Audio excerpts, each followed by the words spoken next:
Good morning, friends. Welcome to our Monday morning, the New Path book study and meditation. My name is Sanjan, broadcasting from Ananda, Sacramento. A very warm welcome to you. And this week, hopefully with sound, we will be doing we're beginning chapter 18, First Impressions, with the New Path. My Life with Paramhansa Yogananda by Swami Kriyananda. So let's begin with a prayer, closing the eyes, feeling the blessings of the masters with us. And let's pray together. Heavenly Father,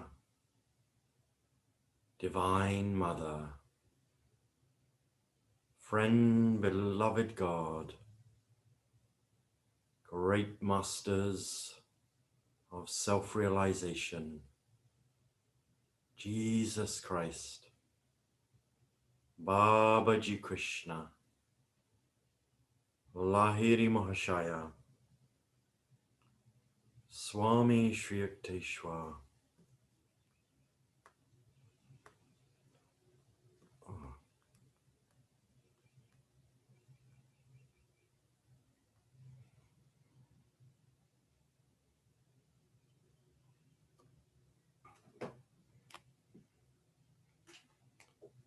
and saints of all religions, lovingly bow at thy feet. Beloved Master, Paramhansa Yogananda, bless this satsang. Help us to feel your presence and joy. Guide us. Open our hearts and minds. We are your children. Bring us home to thee. Om, peace. Amen.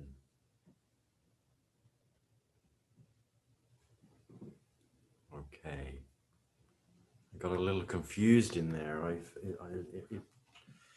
about where it's broadcasting the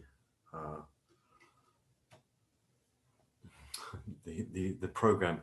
There's always so much going on. There's always so much going on with broadcasting live. I think it's because I have my personal YouTube open and it's broadcasting to Ananda Sacramento, but I see my own personal kind of logo up there. So I thought that it was broadcasting to my own personal YouTube channel, but that is not the case. Anyway, today, chapter 18, we have this, Swami is coming to Mount Washington. We've had all this build up. He's read Autobiography of a Yogi. He's driven over 4 days and nights on bus. He's given us the introduction to Mount Washington, and here it comes. And normally I play a song or a chant or something from that Swami sings.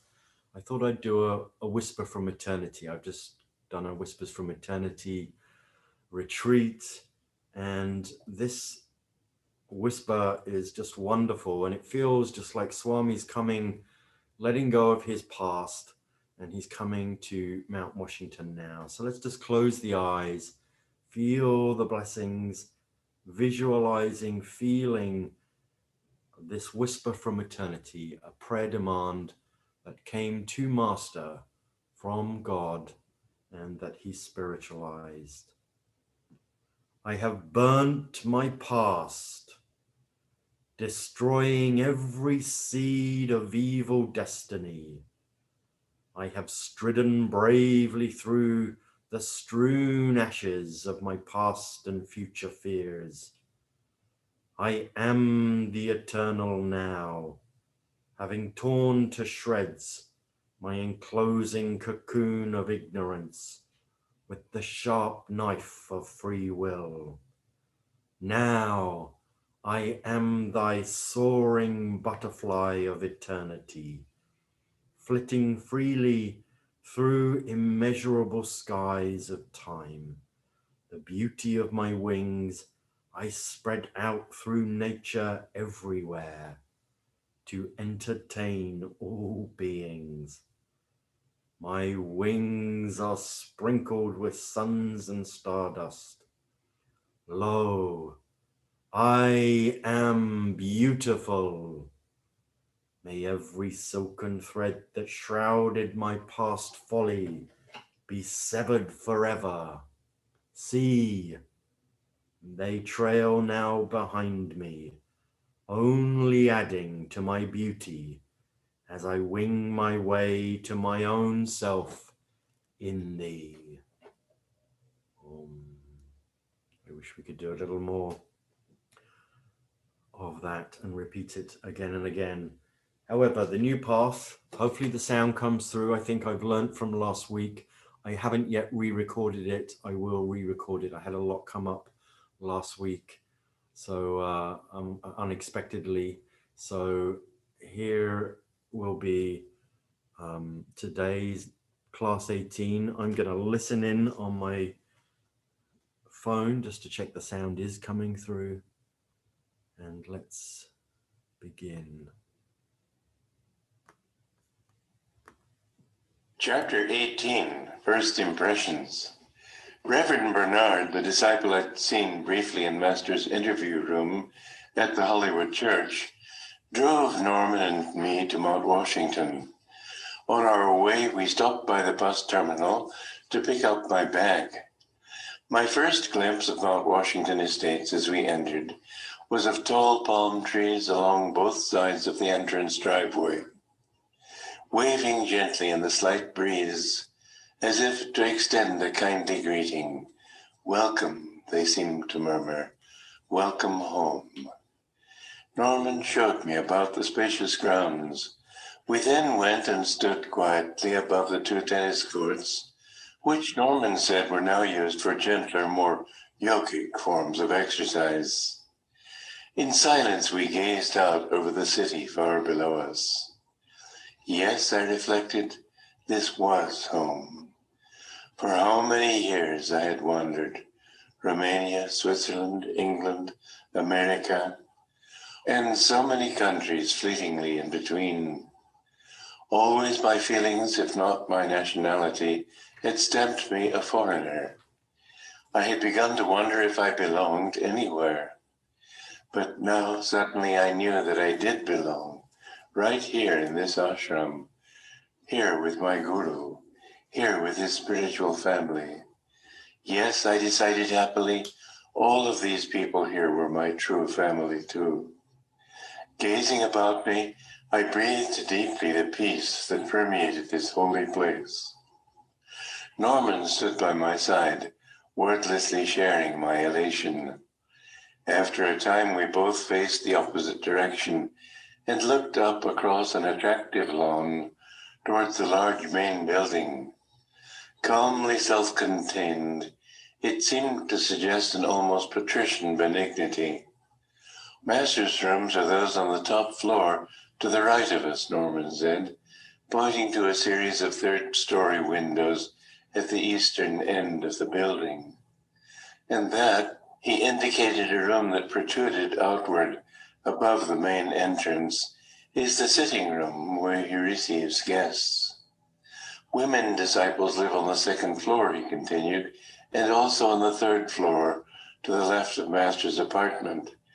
In addition, there's a sort of second floor annex at the back where a few nuns live. Because we're renunciates, the men and women aren't allowed to mix with one another, so I can't take you up there.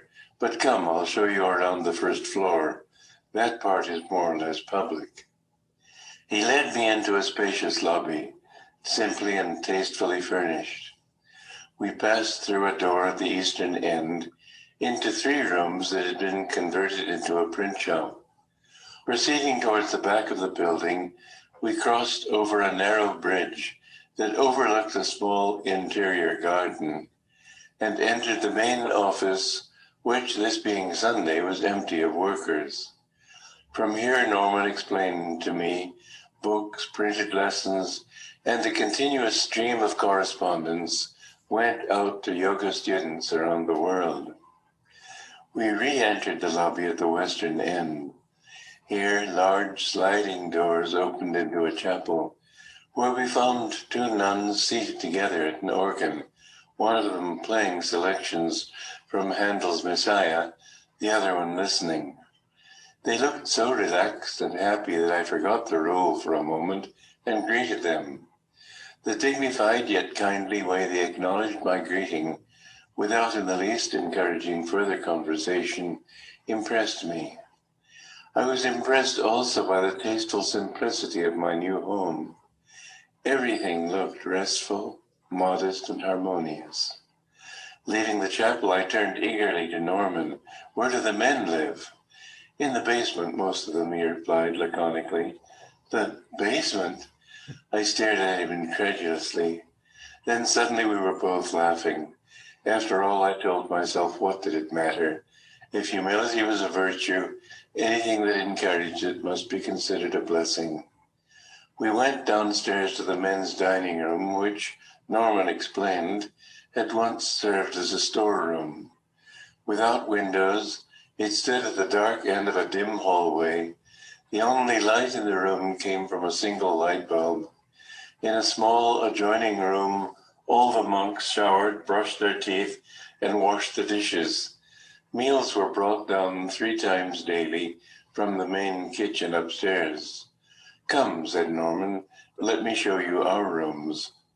You've been assigned the one next to mine." We left by a basement exit, and proceeding down the front driveway, arrived at a cottage in front of, and about 50 feet from the main building, set picturesquely amid spreading trees, fragrant flowers, and succulents. I was charmed by the unassuming simplicity of this little outbuilding.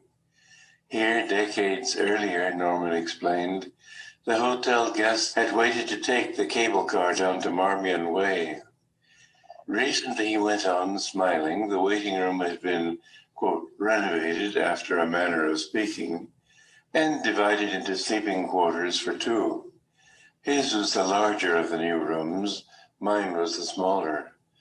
Why, I marveled had we, young neophytes as we were, been assigned such delightful quarters. Understanding came moments later as we entered the building. I tried to suppress a smile.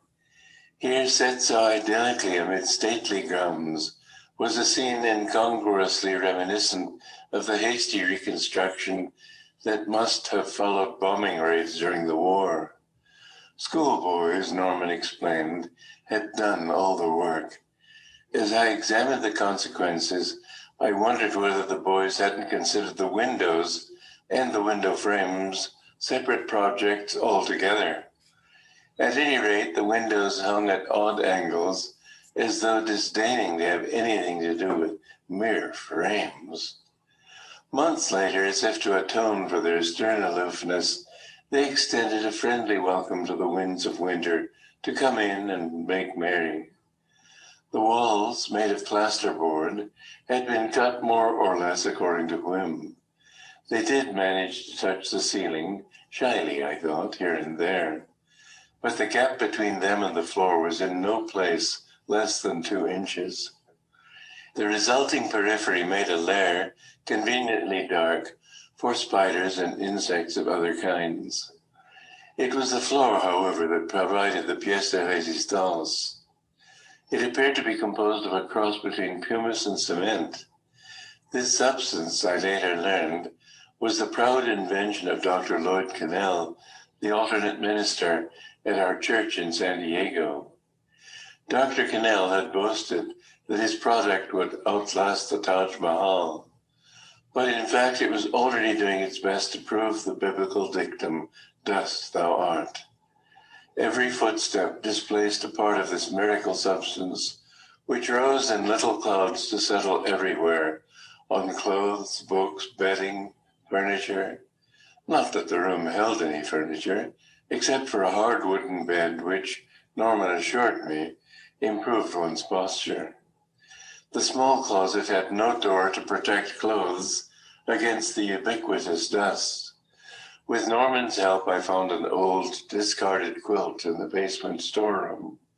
Folded double, it made a more or less adequate mattress. I also located an old dresser, wobbly on its legs but steady enough when propped into a corner. Next, I found a small table which acquitted itself adequately when leaned against the wall. For a chair, an orange crate was pressed into service. And a few days later, I came upon a large threadbare carpet in the storeroom. Though the pattern was so worn as to be barely discernible, it proved an important addition, for it helped hold down the dust from the fast disintegrating floor. In place of a closet door, further search through the storeroom yielded a strip of monk's cloth, 2 feet wide, which I used to cover part of the opening. Now at least I didn't have to see the dust as it settled on my clothes. A light bulb dangled precariously at the end of a long, rather frayed wire in the center of the room. The house had no bathroom, but there was one in the main building, which, however, was kept locked at night. It wasn't until a year later that I was given curtains for the windows. A footnote here, my way of getting them showed a slight touch of rebellion. After my several requests for them had gone unanswered, I stripped down to my undershorts one evening, and with the light on, lay face down on my bed and read Shakespeare. After a while, one of the nuns passed my window on her way to the main building from the garage, which was attached to our outhouse bedroom. The next day, word came down to me I would be getting my curtains. It no longer mystified me why the older monks preferred to live in the basement. But as for me, I didn't mind at all. Quite the contrary, the disadvantages of my ramshackle quarters only added fuel to my soaring happiness. I was so utterly thrilled to be here in the ashram of my guru that every fresh inconvenience only made me laugh the more delightedly. I laughed often now. The pent-up agony of recent years found release in wave after fresh wave of happiness. Everything I had always longed for seemed mine now in my new way of life. There must be many good people here, I remarked to Norman on my first day there. He was astonished. Why, they're all good. It was my turn for astonishment. Could it really be, I wondered, that in this mixed bag of a world, a place existed where everyone was good? Then I concluded that Norman must be right. This had to be such a place. For hadn't everyone come here to find God? And what higher virtue could there be than the desire to commune with the very source of all virtue? Thrilled though I was to be at Mount Washington, my mind importuned me with innumerable questions, many of which I inflicted day after day on my poor brother disciples. Surely another demonstration of their goodness was the unfailing patience with which they answered me. My heart and soul had been converted indeed, but my intellect lagged far behind. Reincarnation, karma, superconsciousness, divine ecstasy, the astral world, masters, gurus, breathing exercises, vegetarianism, health foods, sabhikalpa and nirvikalpa samadhi, Christ consciousness, huff, puff. For me, all these were new and overwhelming concepts. A week or two before, I hadn't even known any of them existed. It was part of the excitement of those early days for me to dive into these strange waters and play in them joyfully. But confusion often assailed me also, and doubt not about the reason I was here, but about some puzzling point in the teachings. At such times, I would sit down wherever I happened to be and try to calm my mind, for I knew that soul intuition, not the intellect, was the key to real understanding. Okay, we went a little longer than we normally do. I kind of wanted to end at that point. Well, here we are, and just, the reason I chose that whisper in the beginning is because of when Swamiji, J. Donald Walters is saying, I laughed often now. The pent-up agony of recent years found release in wave after fresh wave of happiness. Everything I had always longed for seemed mine now in my new way of life. And just kind of how he was letting go of the past. And what really comes to mind for me is, Swami's dad is a senior person in SO. I myself in England was friends with someone whose dad was also senior in SO. And just, that the whole kind of everything that surrounds that, the people that they know, the houses that they live in, the circles that they move in, the education that they come from. In fact, this person's father reminds me a tiny bit of Swamiji, just so very well spoken, so very intelligent, almost looks, somewhat like him as well. Very different on many other levels, but just this whole incredible just life that engulfs someone from that sort of background, and it kind of permeates everything.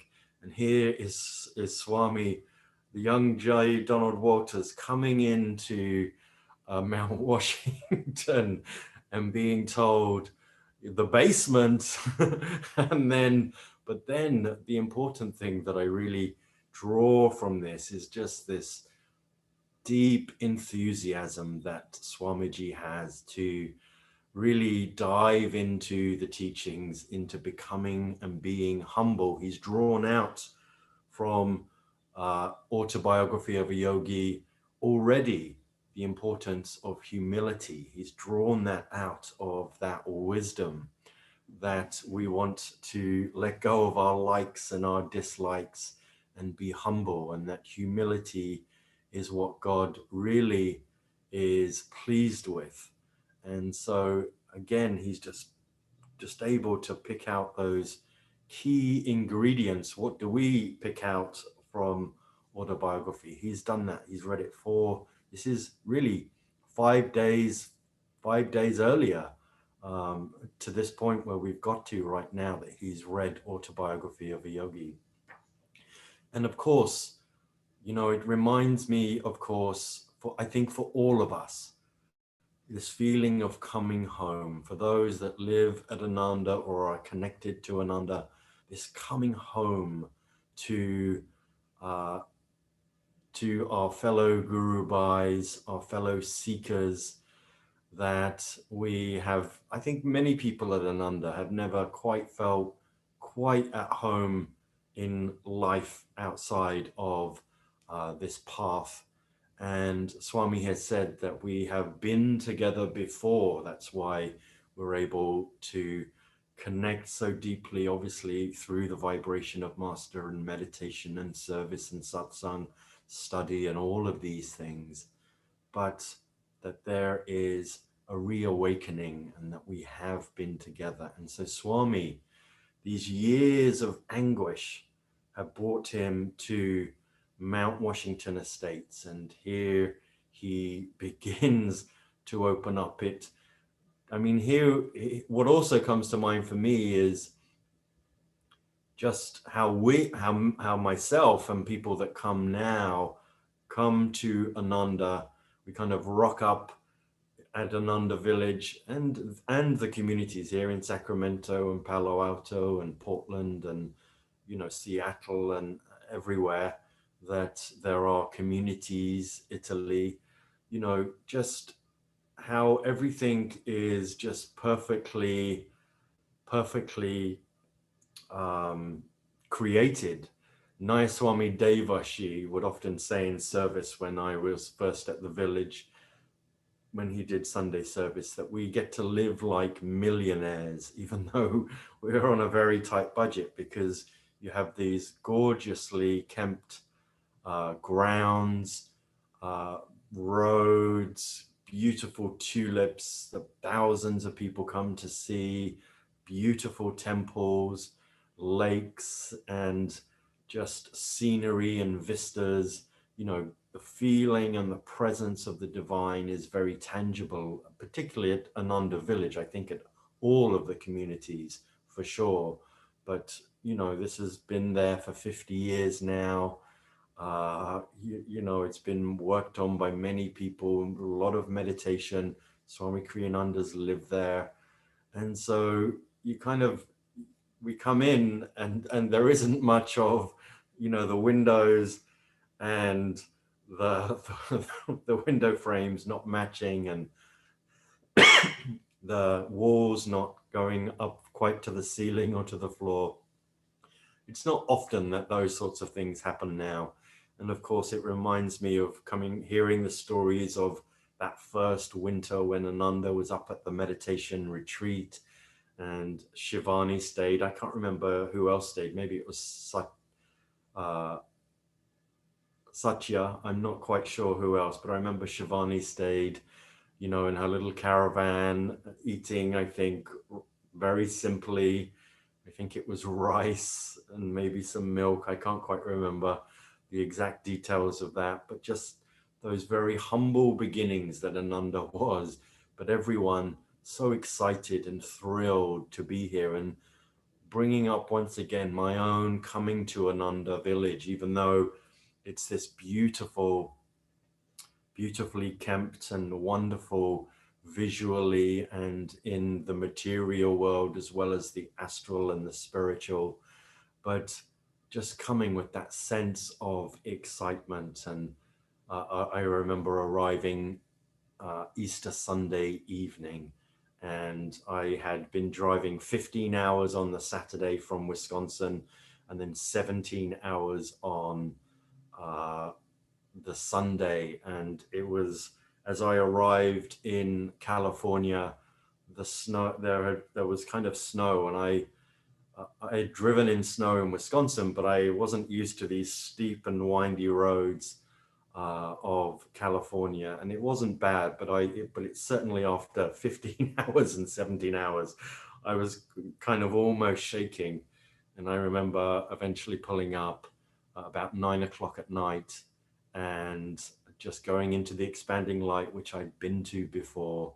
And there was my meal on a tray. And I just, this sense of a real mix of things, just this intense journey to get to the village, and then and so kind of feeling a little strained by that, a little strained by the weather. I remember coming down the hill. I don't know which road this is because I just don't know where it is, which road it is, but I know it was on 80, but it's just, I haven't driven it since, so I can't quite tell it which one it is, but it was coming down very steeply on, I think it must have been 80. Most of the journey was 80. And there was a ski slope that came almost right to the road. And I remember it was so steep going down. I'd never driven in such a road deeply like that, so steeply like that. After, you imagine, at that time it would have been 16 hours with some sleep in the night before, the little meditation in the morning, just pretty much not non-stop driving. You can't non-stop drive, you have to get gas and food. But I didn't stop for long anywhere, but just the beautiful expanse of America really came to me through that 2000, I think it was 2,000-mile journey. But anyway, just that kind of thrill of coming, and just how Swami is so enthusiastic in coming to this moment. And then the other things, just to kind of, I mean, also for me, coming from Wisconsin and before that, where there's not really many insects, etc., but before that, England, where there's pretty much, you know, wasps and bees aren't in abundance, but they're kind of the worst predators that you might come across. Not predators, but potentially scary kind of parts of nature that can do harm. And then coming to Ananda village, and there's black widows and rattlesnakes and all of the, you know, mountain lions occasionally. So it just kind of reminded me of that. And then just his comment of why they're all good, and just tuning into that, just that it really takes someone special. There's a special quality that it takes to bring your life to Ananda, uh, to the village, to any of the communities. It really is a complete change. I think probably more stark than anywhere is the village, because it's kind of away from, you know, the nearest town is half an hour away. And, you know, it's so isolated in that sense. So you have to kind of figure out jobs and finances before you come, or trust in that as you come.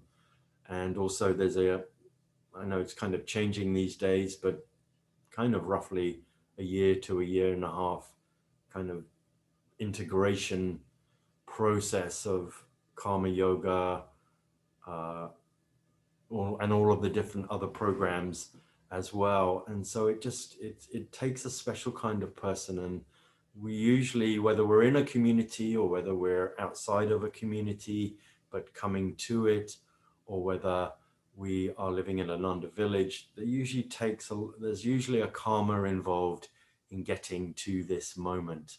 And Swami has had this intense period of testing. I had a very a smaller period of intense testing when that came, months, whereas Swami was going through years of anguish.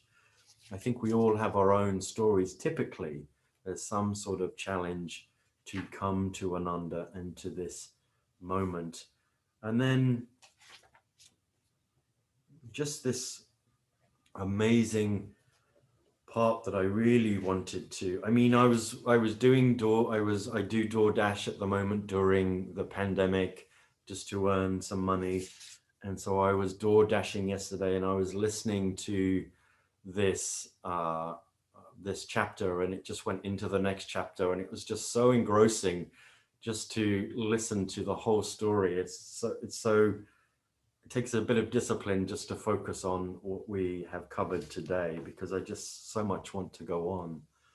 But here's an important point that comes up. Again, as usual, we can pick many different things, but I wanted to end particularly on this point because, you know, we all have doubts in some way. Swami was coming in, and he'd, you know, had all of these terms pretty much were new to him.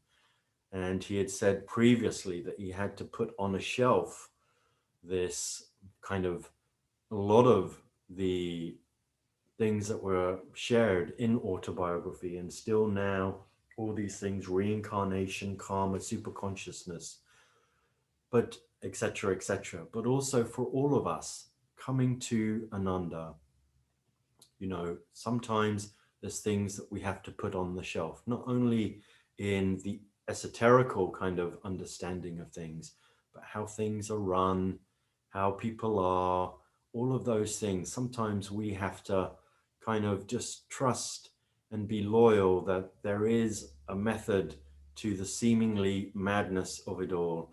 And it's so important to trust that there is a process here. Ananda isn't perfect, but we have to trust that that master and the gurus are flowing through, and we put that on the shelf.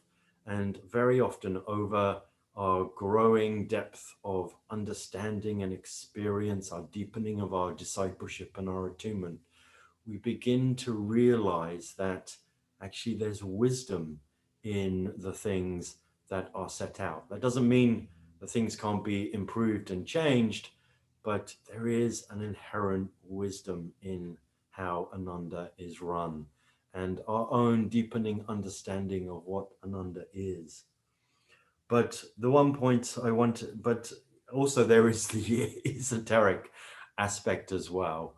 I mean, you know, all of these things we can only feel, not all of these things, but, you know, Nirvikalpa Samadhi, Sabbakalpa Samadhi, Christ consciousness, you know, we sense into, we get to touch for, you know, we touch through the vibration and the growing trust of master and these masters, that these are true, but, and that within us, that state of consciousness is within us, but it's so crowded with our likes and our dislikes and our, you know, karma and attachments and habits and all of these things and busyness of the day, all the things that take us out. But underneath all of that, there is that consciousness. So we still have to ourselves continually put things on the side and continually trust in Master and these teachings. But what I love so much, because and I particularly highlighted, was at such times I would sit down. So he's talking about, you know, he'd get confused and he'd have doubts, he'd have concerns about what he would be, you know, what was being taught. He had doubts, you know, he had intellectual doubts about various aspects. And so what he would do, and this is what I think we can take into this week, at such times, you know, doubts not about the reason I was here, but about some puzzling point in the teachings. At such times, I would sit down wherever I happened to be and try to calm my mind. For I knew that soul intuition, not the intellect, was the key to real understanding. And so let's just, as we have a few minutes, let's just close the eyes as we go tune into this as best we can with just these few moments, and we'll take this into the week if you feel to, optionally as a practice. Any part of your life right now about the spiritual path, about Ananda, about the teachings, about your own areas that you're working on in your efforts to deepen as a devotee, that may be causing you unrest and challenge. Maybe it might be about other people or anything at all. Just calm your mind now and tune into Swamiji in those, as it is in those moments, confusing about these kind of puzzling points of the teachings. I'm saying expanding it upon on our own particular path. And just calm yourself. Do your best to calm your mind. Bring that doubt up, whether it's about the teachings, whether it's about you right now with everything going on, or an issue with your own growth, you lack understanding, or that's stressful for you. Just offer it up from the heart to the spiritual eye. Feel that Master is getting inside your consciousness. He lives there. He lives in our hearts as disciples. Feel Swamiji blessing us.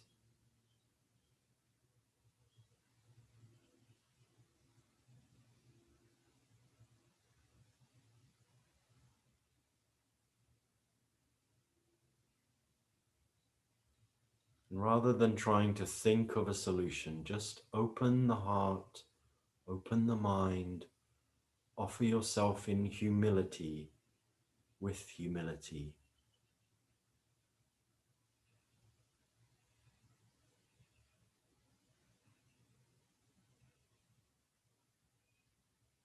With deep devotion and enthusiasm, gratitude for being on this path, even though it's treacherous at times, challenging.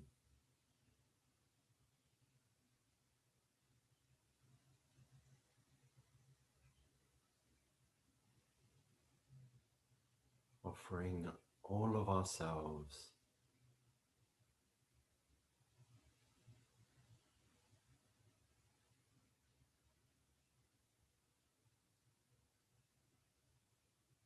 Om, peace, amen.